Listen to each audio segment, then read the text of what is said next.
I don't even wear pearls. Never have, never will. But if I did, I would have been clutching on to them for dear life this entire episode.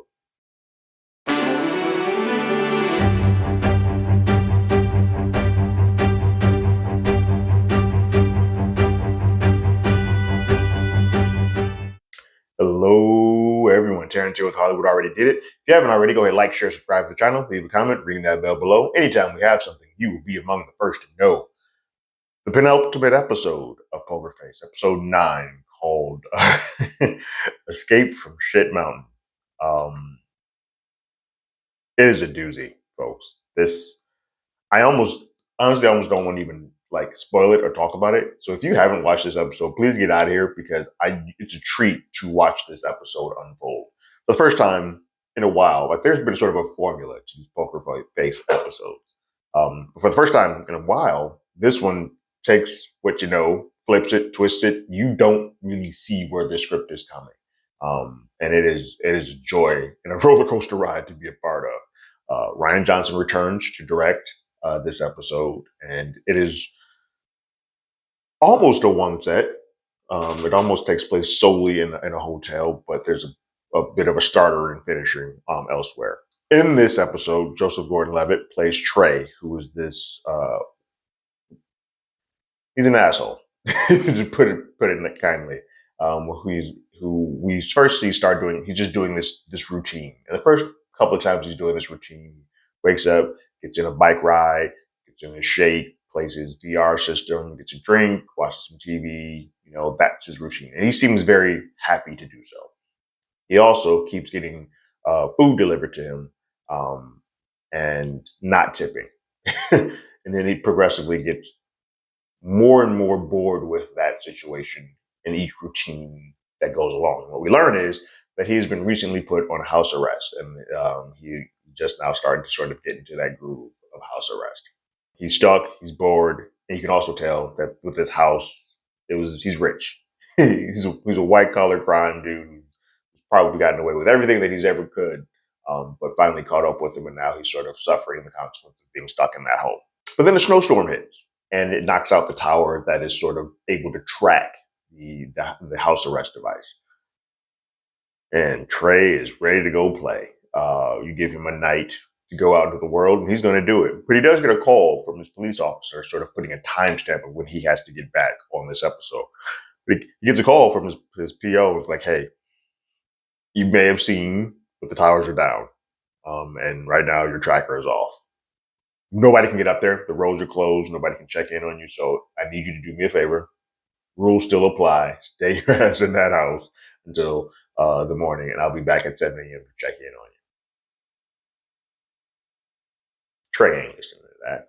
Immediately, Trey gets to his yellow sports car and starts taking it and whipping it around corners on the snowy Bend Mountain. He is being reckless. He's drinking while he's driving. He is being a complete and total douche. The way that he was driving the VR system is the way that he's driving in real world, and it's just not a care in the world, not a care for anybody outside of himself. While he's driving, speeding up this mountain, he dodges a deer, sees it, feels like I did something good. I didn't hit the deer. And then he flips over a person, flips a person in the air and hits him. And then he stops the car to check in on him. Not after taking a swig of some more of his drink. He gets out the car to check on him, sees that they're not moving, and then he sees a car oncoming up the embankment. Can't see it really because it's so snowy and it's not clear. But he's in a bad way. He knows he's in house arrest. He gets caught with his body. He's like, yeah, it's just not going to be a good look. So he drags the body into the car, closes the hood, and then goes to see his friend Jimmy, who was at this hotel. He calls him up first and lets him know, like, hey, yo, we got to use the spot. And subsequently, he meets Jimmy. Jimmy's not really that happy to see him. You can tell that there's a history between the two of them. And they do what they have to just to take the body out of the back of the car and put it in a hiding place or a spot that they have. At that point, Trey just wants to leave. He's like, look, I got to go back. My PO is going to come see me. This is a bad situation. I'm going to leave. But Jimmy's like, of course, that's what you do. And their history, whatever they have not actually had a moment to talk about it and discuss it. And so Jimmy is like, cool, yeah, go leave. And Trey's like, all right, I see that's not what you want to do. So let's sit and chop it up. Let's talk a bit. They grab a drink and start talking, and all of a sudden they hear a knock at the door. And it appears that the person that they threw into the hole, who they thought was dead, left for dead, has climbed up out of the hole and is knocking on the door. Trey tells Jimmy, "Hey, like let's handle it. They're about to shoot this person." And then all of a sudden, a car pulls up to the hotel, and it goes to black. And then we pick up with Charlie. Really well done first opening sequence. At this point, we don't know who that body is, and it is very stylized. It feels a lot like reminds me of uh, El Royale, the film with Chris Hemsworth. A little bit the vibe that you sort of get from it. We pick up with Charlie, and Charlie is living her drifter life again, and she finds a young strapping man in the mountains, in the woods, who loves life. She wants to get back out of that and keep going, but then she sort of finds peace with a man who is stunning. She's in the mountains and loves how gorgeous it looks. It's like, I'm never leaving the mountains. It's spring, summer, it's so gorgeous there. But then it becomes winter there, and she's still there. And she refers to the place as Shit Mountain. She can't get out. She's trying to do odd jobs to get her car enough gas so she can kind of get from where she is to Denver. And in these odd jobs, she runs into a young woman who we refer to as Mortimer. Many people may recognize if they saw Everything Everywhere All at Once with Stephanie Yu. And she's a klepto, like a big time klepto. And so you got a liar and a klepto together. It sounds like a start of a bad joke, but Morty is fantastic, and she keeps Charlie on her toes. But they work out a deal that, hey, I can get you some gas in your car if you can get me from point A to point, get me out of this mountain.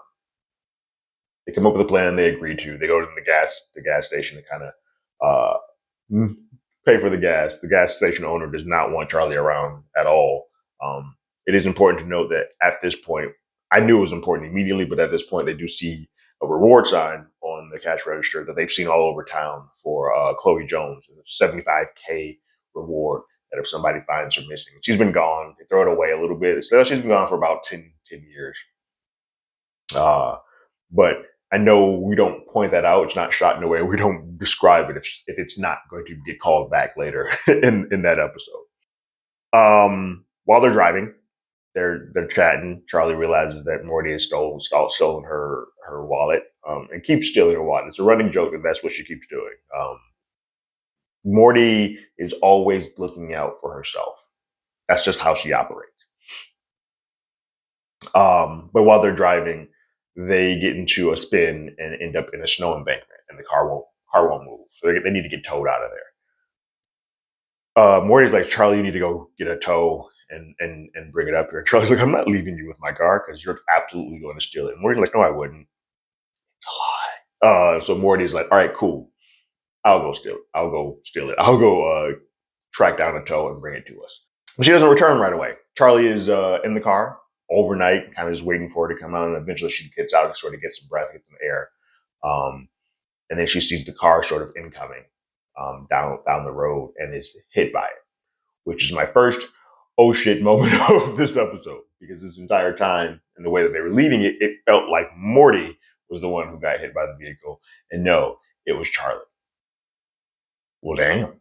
Okay. And so obviously Charlie gets drugged into the car and put in the spot. So all of a sudden we didn't see Charlie wake up covered in mud in the hidey hole, covered in trees. And she's the one who crawls out and makes her way to the hotel and knocks on that door. And the person that pulled up was Morty with Charlie's car. Somehow she got the tow and was able to get it out. She's the one who who drove the car out. So we have all four of them present at the cabin.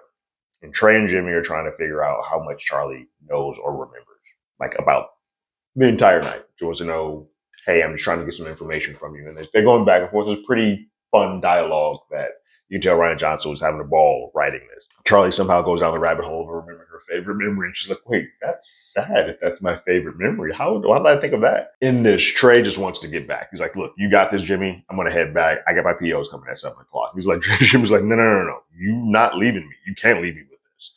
To which they decide, like, we should get these girls a room and call the police. Trey attempts to, or at least make it seem like he's going to call the police, to which he then sees that Charlie is very adamant about not having the police called. So that gives him sort of a clue about her to like, hey, got it. Police, she doesn't want police in her life. Cool. It's at that point that Morty all but admits that she was planning to steal the car and go off to Denver, but the roads were all closed, so she had to come and find a hotel. Like she was literally heading out of the road without Charlie being there when she saw that Charlie wasn't in the car, but then had to come to the hotel and now is like feigning, oh crap, my friend who is hurt, let me help her. But she was always going to be looking out for just herself.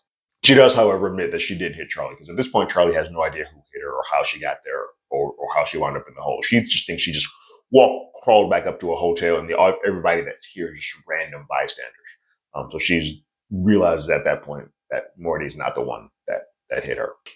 So while there, Trey's like, "Hey, can you guys walk? We need to get you guys to your room." And it's at that point that Charlie's like, "Hey, no, I can't. But my little stabby thing that helped me like stab out of the woods and like knock on the door, it probably is the perfect size for a splint." Morty goes to pick it up and realizes that stabby thing is a human bone. She freaks out a little bit, like it's a human bone, and that's when they start going down the rabbit hole of saying, "Hey, you remember that award for Chloe Jones?" And the boys start freaking out a little bit, trying to hide it. It's like, there's no way that's a human bone, trying to get them off that track. But Mortimer's took her like a dog on a bone. Once she realizes what that is, she's like, wait a minute, there's only a huge amount of money that's tied to this. We need to figure this out. I need to find out what this is. Trey and Jimmy seem like they kind of throw them off the scent a little bit, and they go to prepare a room for them. While in the cabin, Morty and Charlie are still discussing things and kind of breaking things down. They come to a conclusion that like this is probably a human bone, and that these folks had something to do with the disappearance of Chloe Jones. What they don't know, and this is where this gets a little interesting, at this point in time, they don't tie Trey and Jimmy to it. They just tie that whoever created that hole also is the person, and put her there is also the person that killed Chloe Jones and put her there. They figure that that's Chloe Jones in that spot. They just don't know who has done it. So that at this point, they're still a little naive to all of that. It's at that point that they try to report this. They're like, hey, look, we can get the reward. Let's get somebody out here to just look at this area and figure this out. So they try to grab the phone, call the police. But that's when they learn that the lines were dead and that Trey never actually called out, which then gives them a little cause for pause to say, oh crap, we can't trust Trey. Like something's off with him. Maybe he's the one responsible for this. And then we go see Trey and Jimmy, who are in the hotel room trying to make the room, and they're having a back and forth saying, hey, look, we need to do something. These women are not stable. Like we got to figure this out. Jimmy's like, we can't kill it. Like we can't do anything else. Jimmy's like, you got more money, double the reward for them, and just get them out of here. And he's like, some money isn't always going to be what's going to fix this. And at that point, Trey's like, we should take care of them. And Jimmy's like, stop having that be the little thing that always is your first line of defense, killing people. Let's not have that be the answer. I can control them. We can stop this. And at that point, start seeing Mortimer heading out to the hole. And Trey's like, you can handle them? Good for your job of handling them. And Morty is out there at the hole taking photos of Chloe Jones. She sees the face. She sees like the hoodie that she was last seen wearing. She takes photos on her phone. While she's doing that, Trey comes up behind her. Now, mind you, Trey's had a gun this entire time. Like that's what he's had in the cabin. I bring it up because while Trey sort of has the upper hand on her and tries to pull out the gun, being the klepto that she is, Marty has stolen the gun already and pointed at Trey. And he's like, oh crap. And he starts asking, like, what is it you want? And Morty's like, I know you did this. I know you put this body here. I know you put my friend here, which she keeps referring to her as a friend, but she's not really a friend. Because the shoes that you're wearing left tracks that aren't snow. Like there's nobody else wearing these shoes up here but you. The Trey's like, okay, cool. What do you want? And so they kind of go to broker a deal. While that's happening, Charlie has found a photo in the cabin of a young Trey, a young Jimmy, and a young Chloe at the ski lodge. And they all know each other. They've been around each other. So it's at that point that Chloe starts putting all in all together that, hey, something is not correct. You guys all have some type of familiar relationship. And I think you guys may be the ones who are responsible for her death. So Trey is giving Morty the keys to his yellow sports car. Like, he's like, all right, cool. This is what the deal is. You get the sports car. And she knows sports cars. So apparently, in addition to stealing everything else, she also steals high-end cars. Like, she's just a klepto all around. So she knows her sports cars. And Trey's like, yeah, there's got a little damage on the side, but nothing. You should be fine. Here's the keys if you want to do this. What's funny about this exchange is I actually think for a moment, maybe not, I could be reading this wrong, but I feel like Trey was probably going to be like, all right, cool. I don't think she's going to say anything. She's a self-preserving person. But Trey's not going to let any loose ends come up, so I seriously doubt it. But when she throws in his face, they're like, "Hey, and remember, if you say anything, you try to come after me at all. Remember, I still got these photos. I still know the shoes. I still know all of this." He's like, "Yeah, you're right." And he takes her head and smashes it into the wheel, and then he takes her to the edge of a mountain, and sets up her car, as if it is to go off the side of the embankment, without first he does take her phone and reset it so that everything is sort of removed and all photos are gone, and then sends her flying off the the side of the mountain with the car. Trey's a nuts. JGL is insane. Because somebody who is he's got so much money, he doesn't even care about the sports car being gone. He's like, nope, I just need to make sure that my life stays cleared and I'm not attached to this. So if I get another body on it, oh well, be damned. I don't have to worry about it all sort of coming together and leading. It makes more sense that somebody slips off the embankment than it does anything else. And he's probably like, hey, look, we can then tie you to the head of Charlie and then throw the car off, and we're all good. While he's doing that, Charlie and Jimmy are having a convo in the lobby of the hotel, and you can sort of see the emotional toll that all this has taken on Jimmy. Jimmy promises that nothing bad is going to happen to Charlie, and Charlie's like, all right, I accept that.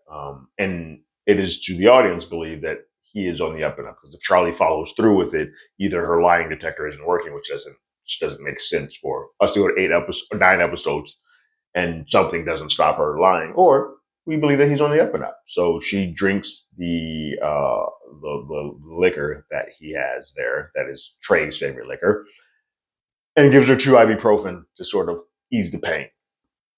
But then we see that he was lying, and she caught it and has the pills in the front part of her mouth. She did not ingest them, takes them out, and then puts them in the cup with the liquor, and continues on her road to try to get the hell up out of there. At this point, I'm like, this episode is nuts. Like, everybody's turning on everything. Nothing is what it seems.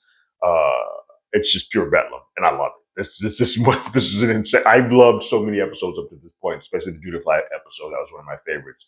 This episode is bar none. This is like a mini movie, and I'm having a ball at this point. At that point, Jimmy and Trey meet back outside and kind of like try to have a conversation. Jimmy still thinks that Charlie is knocked out, and they just start discussing stuff. And what keeps being said over and over again is that Trey keeps being like, hey, another crazy chick on me. Like, another chick is going to go crazy on me. And Jimmy catches it. Like, you keep saying that. But you told me that Chloe had a bad reaction to my drugs. And so he's felt like he's been the person responsible for Chloe's death. And then Trey and them disposed of her body because of an accidental overdose. But what it appears is that Trey took her out because she flipped out on him and he had anger issues. He's like, nope, I don't want you to get in trouble. Probably tried to attack her. And he's like, he ended that and then used Jimmy to sort of take the brunt of the emotional weight of her death. Jimmy's starting to realize that he's always knew that Trey was an asshole and wasn't a good person, but he's now saying that, oh, you're also not a good friend. But then they overhear that someone is moving around in that lobby, and Charlie is kind of like, with her legs are so bad, has drug herself off the couch and is trying to reach for the keys to her car.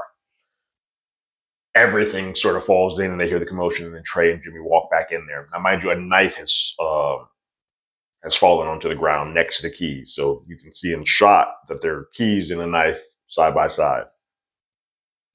Trey comes in to attack to grab the keys. He gets the keys, and then Jimmy sort of stands in between Charlie and Trey.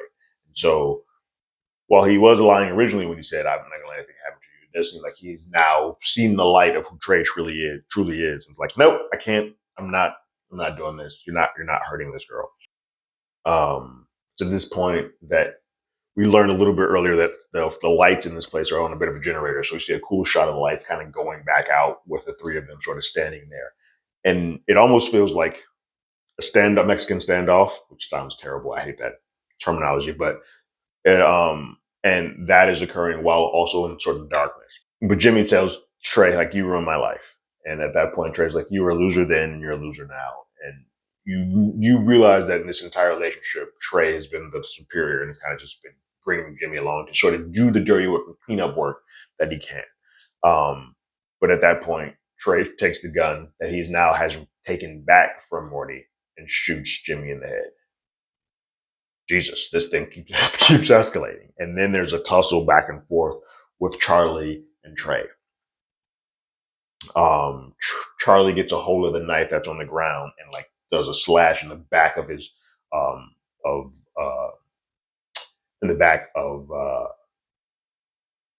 Charlie gets a hold of the knife and does just a complete slash of the leg that Trey has the monitor on. Just slashes off, blood's everywhere. So he's having a hard time. He's limping. He's having a hard time walking.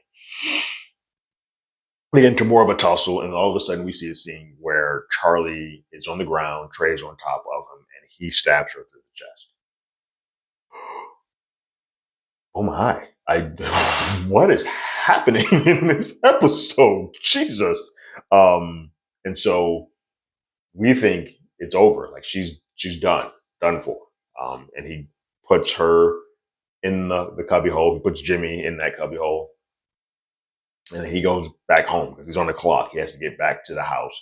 So he takes her car because his car is gone. He takes her car back to his place, and he gets there around 6:58.